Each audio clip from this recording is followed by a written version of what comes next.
আসসালামু আলাইকুম। অনেক প্রিয় ভাই অথবা প্রিয় বোনের প্রশ্ন ছিল, তলপেটে ব্যথা হওয়ার কারণ কি কি?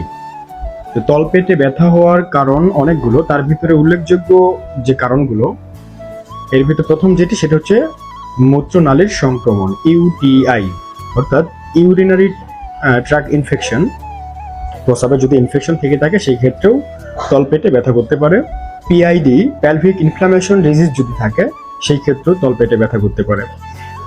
পেটে গ্যাস বা বদহজমের কারণেও তলপেটে ব্যথা করতে পারে। মাসিকের ব্যথা বা ডিসমেনোরিয়ার সমস্যা থাকলেও তলপেটে ব্যথা করতে পারে। আইবিএস জনিত কারণেও তলপেটে ব্যথা করতে পারে, অর্থাৎ ইরিটেবল বাউল সিনড্রোম। এবং কিডনিতে যদি কোনো প্রকার পাথর থেকে থাকে সেই ক্ষেত্রেও তলপেটে ব্যথা করতে পারে। আপনার অ্যাপেন্ডিসাইটিসের ব্যথাও হতে পারে তলপেটে।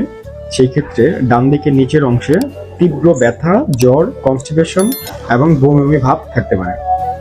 মহিলাদের ক্ষেত্রে বিশেষ করে আপনার ডিম্বাশয়ে সিস্ট বা ডিম্বাশয়ে কোনো প্রকার টিউমার থাকলেও তলপেটে ব্যথা করতে পারে। ইউটেরাসে এন্ডোমেট্রিয়ামের সমস্যা থাকলেও তলপেটে ব্যথা করতে পারে।